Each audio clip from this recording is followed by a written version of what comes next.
shorten Tamil high speed 120 words per minute. Paper 2. Be ready for trial dictation for 2 minutes. 30 seconds left.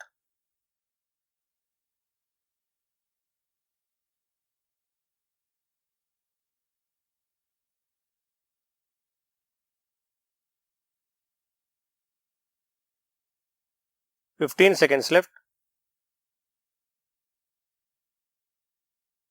10 seconds left. 5 seconds left. Begin. சட்டமன்ற பேரவையில் வரவு செலவு திட்ட பொது விவாதத்தில் உறுப்பினர் பேசியதாவது: மாண்புமிகு பேரவை தலைவர் அவர்களே, இந்த விவாதத்தில் பேச எனக்கு இந்த வாய்ப்பை வழங்கிய தங்களுக்கு எனது மனமார்ந்த நன்றியை முதலில் தெரிவித்துக் கொள்ள விரும்புகிறேன். எனது உரையின் துவக்கத்தில் ஒன்றை மறக்காமல் குறிப்பிட ஆசைப்படுகிறேன். அரசுக்கு பல்வேறு நிதி சுமைகள் இருந்தாலும் இந்த ஆண்டுக்கான நிதிநிலை அறிக்கையில் புதியதாக எந்தவிதமான வரிகளையும் விதிக்கவில்லை. அது மட்டுமல்லாமல் சுமார் 10,000 கோடி ரூபாய் அளவுக்கு கூடுதலாக திட்ட பணிகளை இந்த ஆண்டு அரசு அறிவித்துள்ளது. இதற்காக மாண்புமிகு உறுப்பினர்களின் சார்பில் முதற்கண் நன்றி கூற விரும்புகின்றேன். எனது தொகுதி மண் பாண்ட தொழிலுக்கு மிகவும் பெயர் பெற்ற பகுதி என்பதை இந்த நேரத்தில் நினைவுபடுத்த விரும்புகிறேன். மண் பாண்ட கலை பொருட்களுக்கு வடநாட்டிலும் வெளிநாடுகளிலும் நல்ல வரவேற்பு உள்ளது. எனவே மண்பாண்ட பொருள்களுக்கு அரசு முழு வரிவிலக்கு அளிக்க வேண்டும் என்று முதற்கண் கேட்டுக்கொள்ள விரும்புகிறேன். இன்னொரு கோரிக்கையையும் இந்த நேரத்தில் நான் அரசின் கவனத்திற்கு கொண்டு வர விரும்புகிறேன்.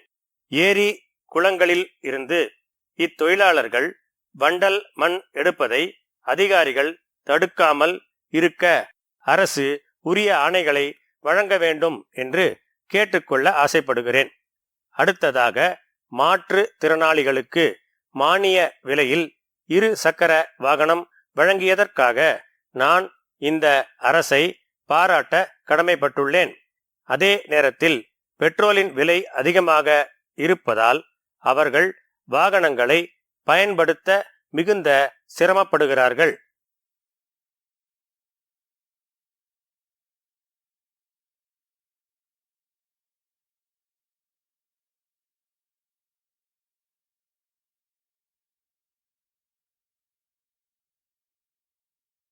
சுருக்கெழுத்து தமிழ் உயர்வேகம் நிமிடத்திற்கு 120 வார்த்தைகள். 2ஆம் தாள் வினாத்தாள் குறியீட்டு எண் 1 3 5 7 1 3 5 7. Instructions to candidates.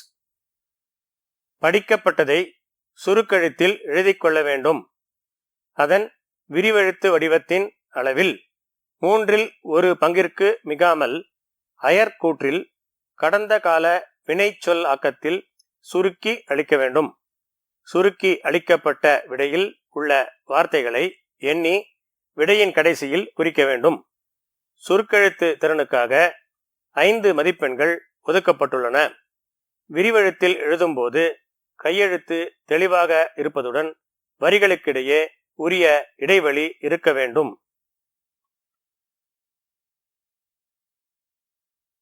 Be ready for main dictation. 30 seconds left.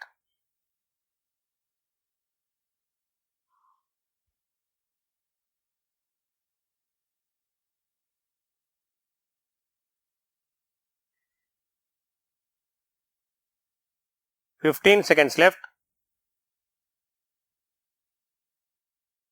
10 seconds left. 5 seconds left. Begin. சட்டமன்ற பேரவையில் வரவு செலவு திட்ட பொது விவாதத்தில் உறுப்பினர் ஆற்றிய உரை வருமாறு: மாண்புமிகு பேரவை தலைவர் அவர்களே, வரலாற்று சிறப்புமிக்க இந்த பேரவையில் இந்த பொது விவாதத்தில் பேசுவதற்கு வாய்ப்பு வழங்கிய தங்களுக்கு என்னுடைய நெஞ்சார்ந்த நன்றியை இந்த நேரத்தில் தெரிவித்துக் கொள்கிறேன். நான் பல்வேறு பொருள்கள் குறித்து பேச விரும்புகிறேன்.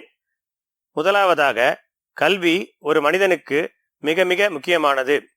அந்த வகையில் புதிய வகுப்பறைகள் கட்டுவதற்கு சுமார் ரூபாய் 7000 கோடி திட்டம் வகுத்திருப்பதற்கு நான் அரசை பாராட்டுகிறேன்.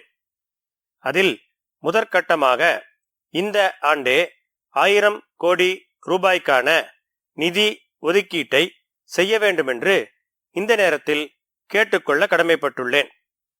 மாணவர்களின் கல்வி வளர்ச்சியில் இத்திட்டம் பெரும் பங்கு வகிக்கும் என்பதில் யாருக்கும் ஐயம் இருக்க முடியாது.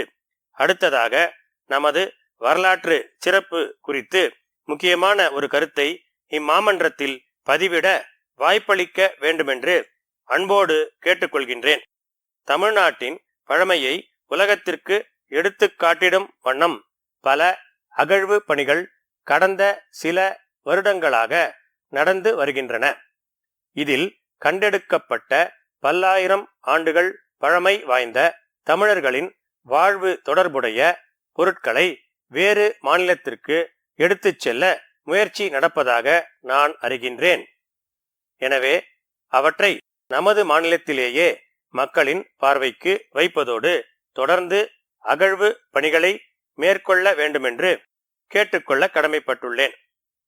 மூன்றாவதாக, நிர்வாக திறன் குறித்து இந்த அரசை பாராட்ட விரும்புகின்றேன். மாண்புமிகு முதலமைச்சர் மற்றும் அமைச்சர்கள் அனைவரும் வாரந்தோறும் மாநிலத்தின் பல்வேறு இடங்களில் ஆய்வுப் பணிகளை மேற்கொண்டு வருகின்றார்கள்.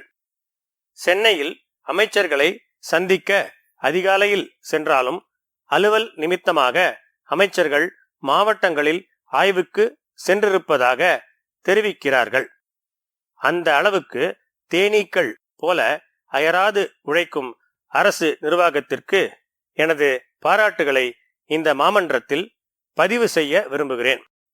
அடுத்ததாக, வேளாண்மை துறை குறித்து 1-2 கருத்துக்களை எடுத்துக் கூற விரும்புகின்றேன். இந்த ஆண்டு வரலாற்றிலேயே முதல் முறையாக விவசாயத்திற்கு என்று தனியாக நிதிநிலை அறிக்கை பேரவையில் தாக்கல் செய்யப்பட்டதற்காக மாண்புமிகு முதலமைச்சர் அவர்களுக்கு எனது பாராட்டுகளை தெரிவிக்க கடமைப்பட்டுள்ளேன். இதில் மற்றொன்றையும் கோடிட்டு காட்ட விரும்புகிறேன்.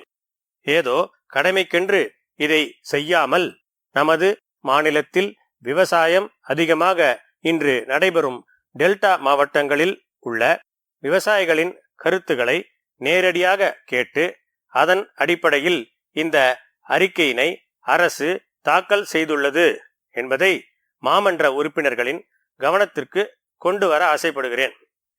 வருவாய் துறை குறித்து முக்கியமான ஒரு கோரிக்கையை வைக்க விரும்புகின்றேன். தற்போது கிராமங்களில் 3000க்கும் அதிகமான பெண் கிராம நிர்வாக அலுவலர்கள் பணியாற்றி வருகின்றார்கள். அவர்களுக்கு மின் இணைப்பு, கழிப்பறை உள்ளிட்ட வசதிகளுடன் அலுவலக கட்டடம் கட்டி தர வேண்டும் என்று மாண்புமிகு வருவாய்த்துறை அமைச்சர் அவர்களை வேண்டி விரும்பி கேட்டுக்கொள்கிறேன். இதற்கான நிதி செலவு அதிகம் இல்லை என்று சுட்டிக்காட்ட விரும்புகிறேன். மாண்புமிகு பேரவை தலைவர் அவர்களே, அடுத்ததாக பள்ளி கல்வி துறை குறித்து ஒரு கோரிக்கையை முன்வைக்க விரும்புகிறேன்.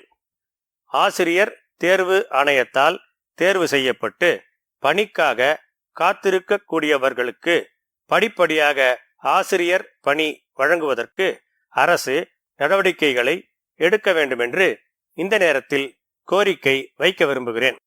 நெடுஞ்சாலை துறையை பொறுத்தவரை நம் மாநிலத்தில் அதிகப்படியாக சுங்க சாவடிகள் உள்ளன. குறைந்த தூர இடைவெளியில் அவை அமைக்கப்பட்டுள்ளதால் சுற்று பகுதி கிராம மக்களின் நலன் கருதி சில சாவடிகளை அகற்ற வேண்டும் என்று கேட்டு வாய்ப்புக்கு நன்றி கூறி உரையை நிறைவு செய்கிறேன்.